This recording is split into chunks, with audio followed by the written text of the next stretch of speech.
Hello, we are live. I'm super excited for this next episode of the Mental Breakdown podcast, where it is easy to function, thus easy to listen. It is Friday, and I'm so glad that some of you are here with me to discuss mental health and young adults.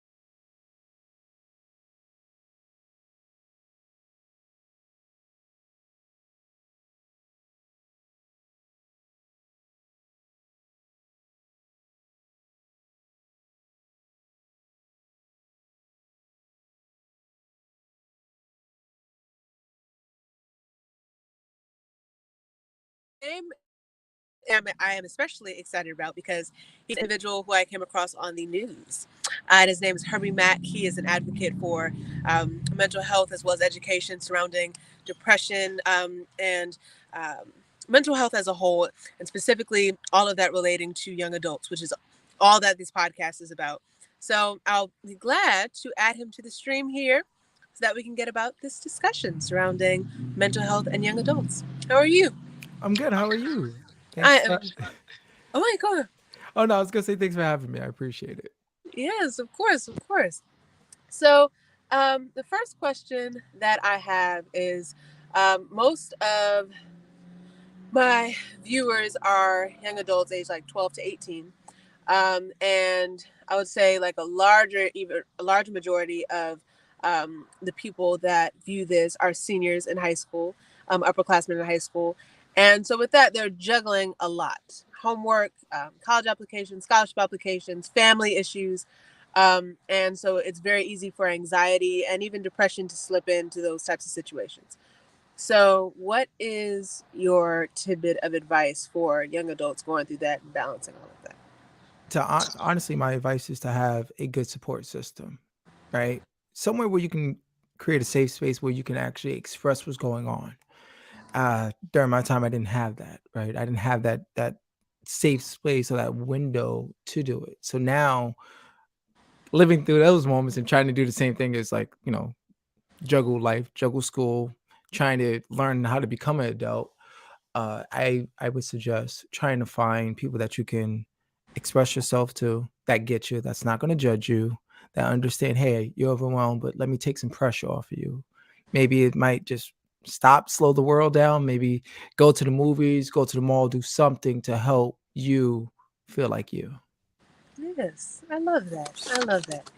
And when it comes to the people that may judge you or who may not provide that safe space that you need, what I'd say, what are the steps that somebody can go about to, let's say, kind of remove that person from their space just for their own sanity? It's going to sound rude, but Mhm. you have to create boundaries.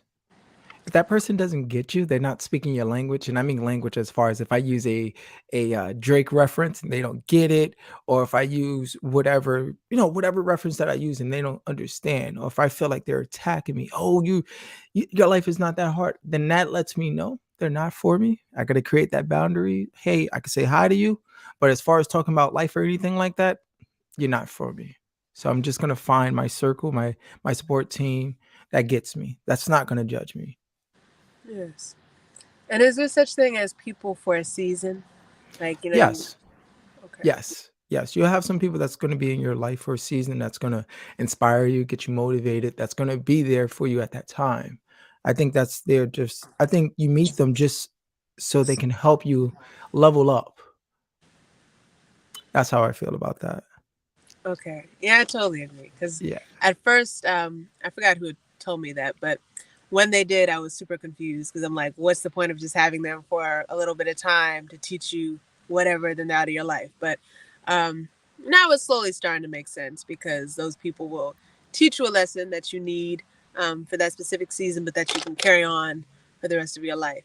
Um, but yeah, and then when it comes to high school, there is most definitely a hierarchy that my parents, that my friends and I absolutely loathe. But you have like the super popular kids with all their friends, and they go out to these certain places for breaks or wherever, and then you have like the kind of middle group, and then the not so recognized group. And so when you look at like the popular rank of kids, you say, oh my God, they have like 10 people, 15 people inside their group. So when it comes to people inside of our circle of influence, is quantity over quality really like the best thing? Or You can have 100 people and none of them can be your friends. They can be your acquaintance. They may not know who you really are. I had to learn that the hard way. I was not really a popular guy, but I had a lot of people that knew of me. yes. But then the smaller my circle got, the better I got because they got me, right? They got the fact that I like to watch Insecure, right? They like the fact they know the fact that, oh, I watch Power. They know the fact of like I know my flaws, and they know when to hey, your flaws are showing too much, man. Yes. You're not that person. When you have 100 people, they may not know. They might be the yes people. They might be the yeah, you're amazing, you're awesome. Or if you're doing something that you know you shouldn't be doing, and you ask any of them for advice, or that group of them for advice, Mhm. like, nah, don't worry about it. You'll be fine. Knowing that it's taking you down a negative path. So the less, the best. That's how I view it. I like that. I like that. Less the best. Okay. Okay. Okay. Yeah. My sister would often tell me that. She said you had friends, you have acquaintances, you have hey girls. You know, people used to get Yes. always said hey girl. Yeah. You know, I was like, oh, okay. Okay. And then tell us how you got into mental health and advocacy and your podcast and everything. Sure. So for myself, I struggled as a child. I'm originally from the Bronx. And being from the Bronx, I saw things that I wasn't proud of, been a part of things, and I experienced some trauma. My sister had died from brain cancer when I was about 14, 15, and I didn't know how to take that. And I didn't have a safe space to articulate. Being a male, all the males in my life is like, hey, you can't be vulnerable, you can't be weak, you can't cry or anything like that. And it was challenging. I'm in high school. I'm part of the nerd slash almost cool kids, right? Like I'm walking around with superhero t-shirts and basketball jerseys, but also sad. And I didn't know how to articulate that, which it led me down a path of suicidal ideation, and people couldn't understand why. And for myself, I know the importance of it. Like, let's normalize this conversation because you may be struggling, but you don't know how to say, hey, I'm struggling, right? Like, hey, mom, I need help. Hey, dad, I need help, or grandma, or whomever. And for myself, it wasn't until my grandma, like, kind of yelled at me because I was depressed, but she yelled at me in a loving way, what only a grandma can, as far as like, don't go down this path. But she didn't know that I unfortunately attempted suicide. But she's like, don't go down that path. It's a negative place. You have an opportunity and a bright future. Please get out of it. Get out of the funk. Like, like in a grandmother type of way. So Yes.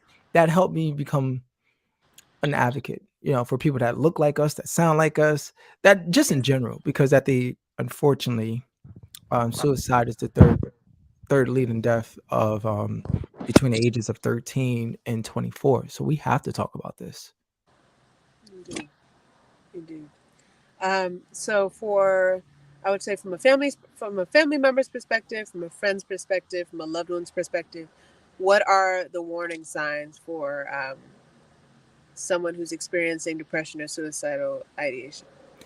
First warning sign is when you start seeing them isolate themselves. If you know, man, Herbie has he has 20 people that always coming around, but all of a sudden I see him by himself. Let me actually check in on him. If he's not picking up the phone, if he's not being active, playing sports or playing video games or even watching TV, there's some sort of isolation going on, or even this hopelessness, right? When they start talking as far as, I'm not going to need this, you can have this. That's like a warning sign. Like, oh, you giving away stuff, right? Like something that actually means something. What's going on? Or if you start seeing their appearance, the clothes, not Yeah. keeping up with the hygiene, realizing like, okay, something's going on. You didn't shower for a while. What's up? So those are some of the first warning signs. So that's the first thing I always tell people is just try to check in on them and monitor that. Okay. Okay. Okay. And this is kind of just a question that popped into my head, very impromptu. But you have a lot of shows out here that depict like young adults in high school life, Euphoria, and Ginny and Georgia, and shows like that. Have you seen either one of those? I know what you're talking about. I haven't seen any of them. Okay, so I haven't looked at you for it, but Ginny and Georgia, I love.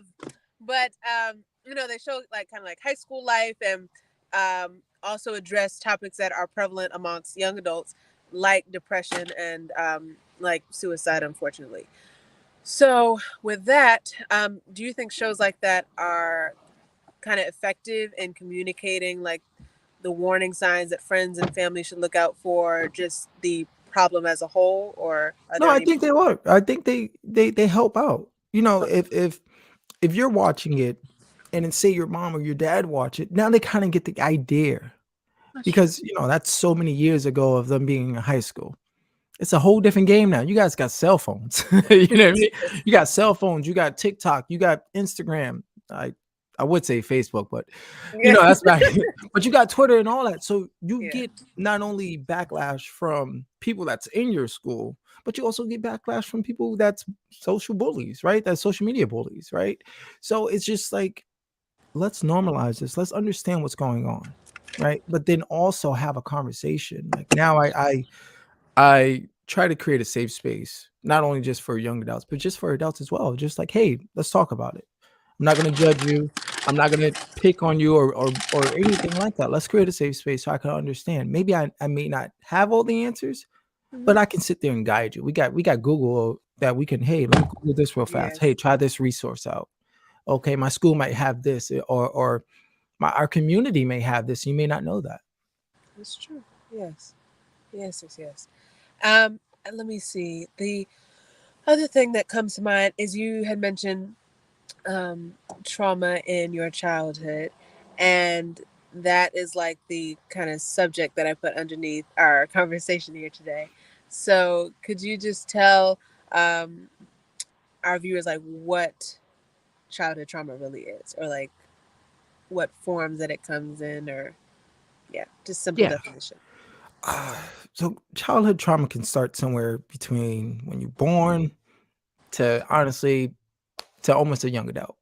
And with that, it's just it can be something as far as experiencing abuse, whether it's emotional, whether it's physical, or unfortunately, it could be as a child you experience being on substance, right? Substance abuse, as far as alcohol, drugs, or anything like that, or even sexual abuse. So, and that's something that can alter a person's life, or even something what some people think is small is if your parents get divorced. If you're so used to seeing your mom and dad every day, and your mom and dad separate, and now your mom Yes. has someone else, or your dad, that is trauma in itself. So it affects us. And when you're so young, you don't know how to articulate it. You don't even know how to process it. So that's why I advocate for that. Okay. So it can really be anything. Um, there's a spectrum to it. Yeah, it varies because everyone is different. We're all different. You may Yes. like apples, I may like oranges. So it Yes. affects people differently. So it depends on whether it's a physical abuse, neglect, uh, emotional, and substance. So it can vary, or it can be something simple as moving from one location to a different Yes. location, or as I said, parents can divorce or something like that. Okay. Okay. Because I think people sometimes just like certain mental illness diagnoses, people want to oversimplify that. I feel like often trauma, when you put that word out there, people immediately think of abuse or neglect, something as intense as that. But it can also be something like you said, it's something as simple as a divorce or moving somewhere. Just as long as it has a toll on your head, then Yeah. it says trauma. But you'd also brought up something else that meant that surrounded toxic masculinity, which is also another awesome topic. Well, I not could talk awesome. about that for days. Yes. So just explain that to us as well. Growing up, I was told a man keeps everything inside, right? All the emotions, you don't express anything. You just suck it up and you go with the flow.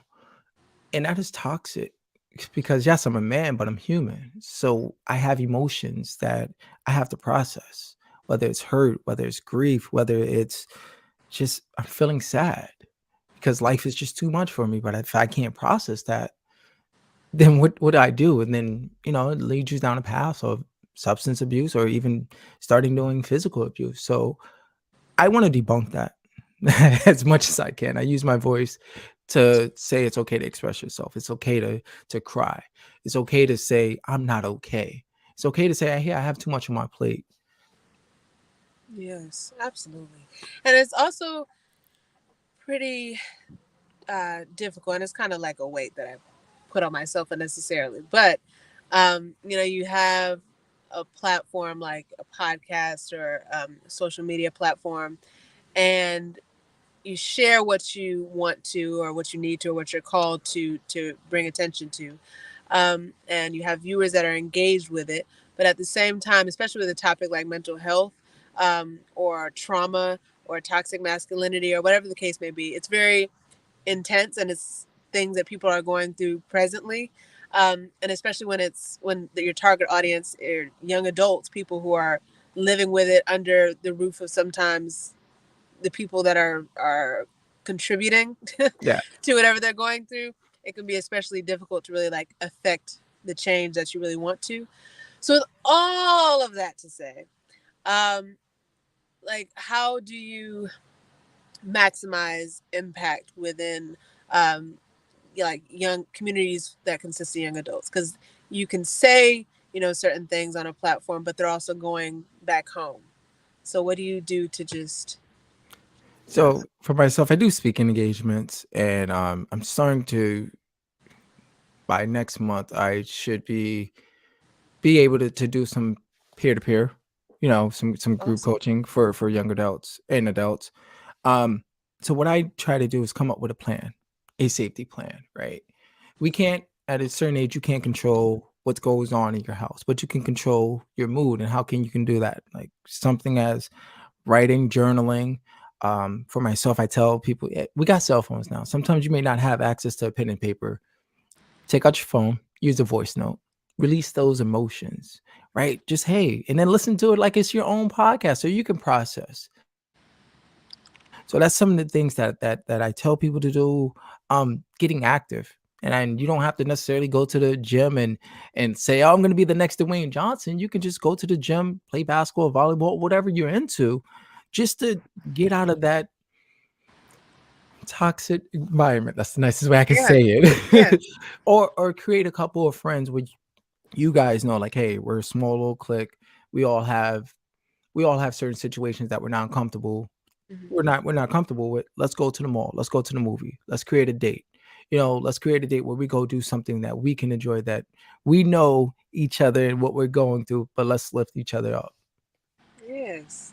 Yes, I like that. I actually had just um text my friends. I was like, let's do a Galentine's. Valentine's, you just boys, Yeah. what? No, no, no. No, I love it. I love it. Yes, You girls. need some people that get you. So if I send you a certain emoji, you already know, okay.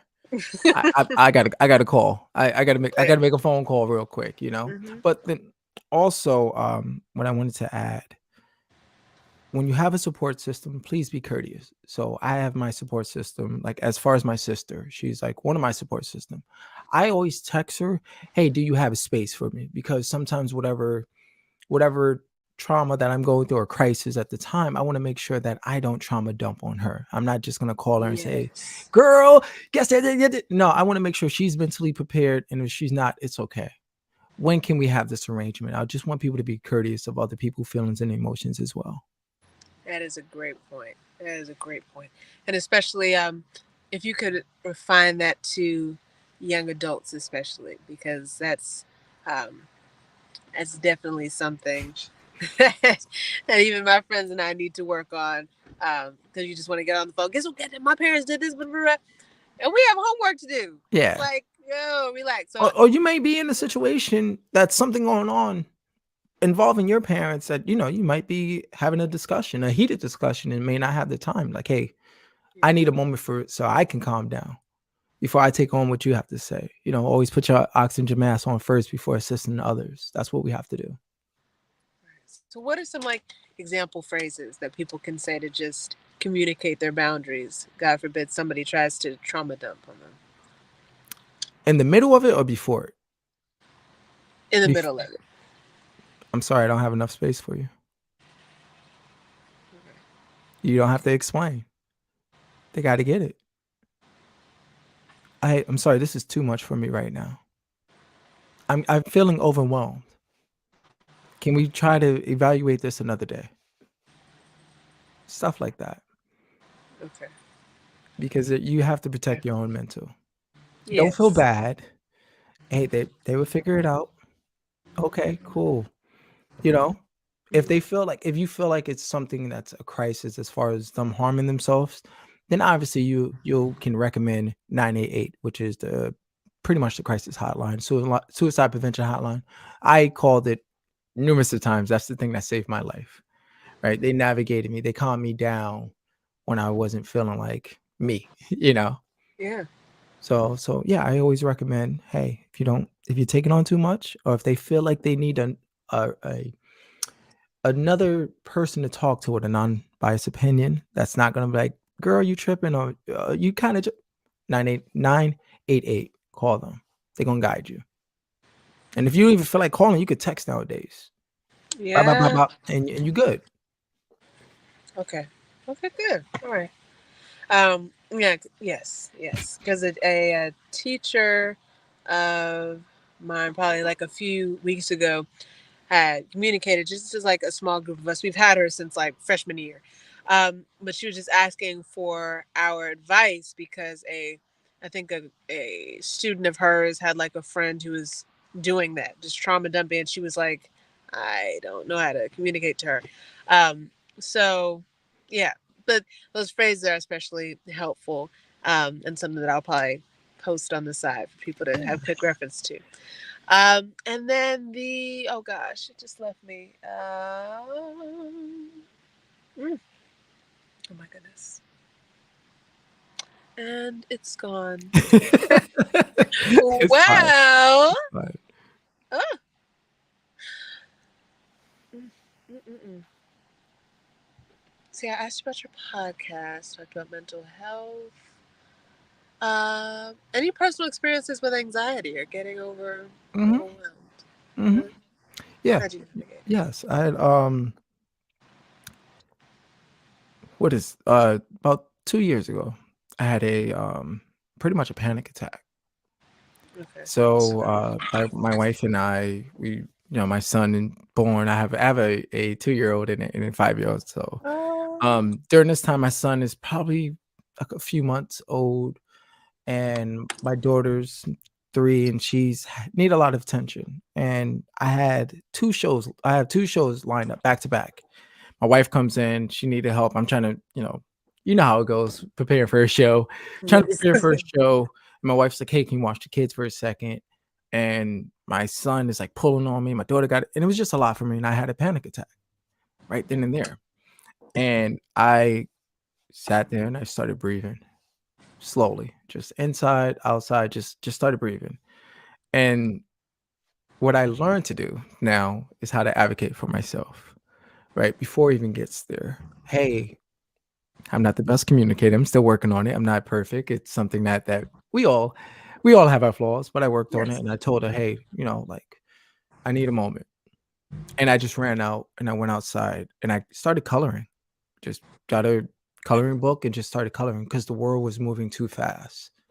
It was moving too fast. And later on that night I had to articulate to her, "Hey, I had a panic attack." Like it lasted for about 4 minutes. And after that I was just shaken up Mhm. and I was overwhelmed.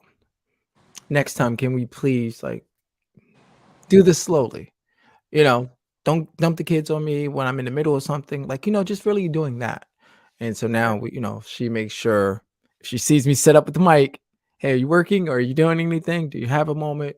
If you are, so just that, just really learning the triggers of it, which was me Yes. feeling overwhelmed, Hmm. um, and how to express yourself before you get overwhelmed. Hey, I'm feeling a little overwhelmed. Can we dial it back just a moment? You're hitting all the key points. Oh my goodness. Especially for us kids going into college. Self advocacy is like of utmost importance. Whether it be roommates or professors or whatever. You just say, wait a minute. Wait a minute. Okay, there we go. All right.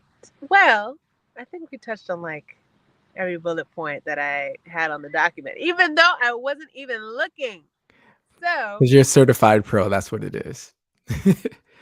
I have a question for you. yes. What made you start this podcast?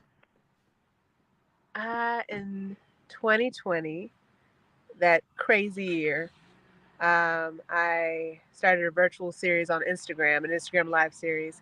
It was similar to this. I was just interviewing people who specialized in different um, things related to mental health. So we had a representative from the Child Neurology Foundation speak on like the disparities in the healthcare industry that cause, for instances, like Henrietta Lacks to occur. And then simpler topics like the intersection between fashion and psychology, you know. So that engaged like probably 2/3 of my graduating class because everyone was at home. It was the summer. And the topics were pretty interesting. I had to probably 30 minutes each. And fast forward to 2022, these videos were kind of just like lying in my archives. And I was like, I want to kind of start this over again and like start interviewing people again because I got a lot of information from these kind of conversations and my peers were. Um, and I also want to consolidate all those videos that I had kind of into one place. Um, but yeah, that's pretty much it. Yes. I'm proud of you. It's amazing. That's good. Thank That's you. good. That's good. It was also in part due to what had happened to George Floyd, because although I don't want to connect what they did to anything related to mental health, because that was just pure bigotry, um, you did see like there were spikes in depression and anxiety following that incident because people were just, I know I was tired. It was just like, this isn't yet another instance of this happening, you know? That's the So, nicest way to say it. Yes. yeah. Yes. Yes.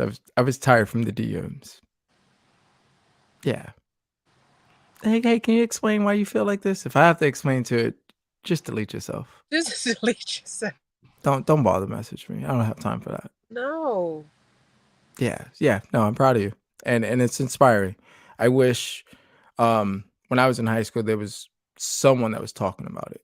I think us watching I I hate to say this. I think 2020 changed things for the better, right? As far as like, yeah, obviously it sucks that people lost their lives, but now that you're starting seeing the conversations about mental health, Yeah. the conversations about actually Black Lives Matter and how we feel like we never had a voice, whether it was in our community or on social media or anything like that, right? It's like just because I'm pro Black doesn't mean I'm anti-white. Like I love being Black. I want to create a platform for us.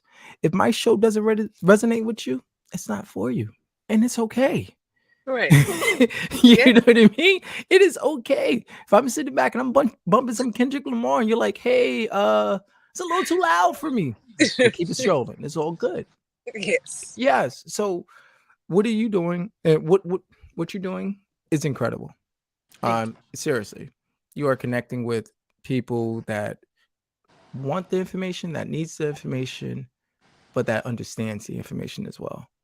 I purposely always try to make sure that anytime I'm on an interview or doing a presentation or even doing a group, that I talk to people as authentic as I am, because I want to make sure that you get it. I want to make sure you see I wear my head wraps and my dashiki because I'm never Yeah. going to apologize for who I am. If you don't like it, I'm not for you, and it's perfectly fine. Well, thank you for being a role model and an advocate and a speaker and someone transparent, because we need that. I needed that today. Anytime you need me, I got you. Thank you. And the last thing that I'll ask is because I would like take snippets of this interview and then post it on Instagram. It's just for you to, and I'll give you the solo layout, but for you to say, hey everyone, my name is Herbie Mack, and you're listening to Mental Breakdown Podcast. Oh, you want me to do? Okay. A little drop. I know you're trying to. Okay. All right. Now, say it again. I want to make sure I say it correctly. Okay. You say, hi everyone, or hey everyone. My name is Herbie Mack, and you're listening to Mental Breakdown Podcast. Got you. Hi, everyone. This is Herbie Mack, and you're listening to Mental Health Breakdown Podcast? Wait. Question mark? No, it's okay. It's okay. Say it again. Say it. I want to make sure I said the podcast part live. Okay. Mental Breakdown Mental Podcast. Breakdown Podcast. Mental Breakdown Podcast. Got you. Hi, everyone. This is Herbie Mack, and you're listening to Mental Breakdown Podcast. Oh, Got you. right. Got you. Well, And I then, hope. Oh wait, no, go on. no. Whenever you lay this out, I got you. You let me know, and I'll put it on my feed. Yes. I just want to make sure I'm here to support you because I'm a massive fan of what you do. Thank Seriously. you so much. Thank you so much. And of course, I'll email you the link as well as DM you the link just so you got it. Appreciate you. Have an awesome Friday. You too. Have a phenomenal Friday.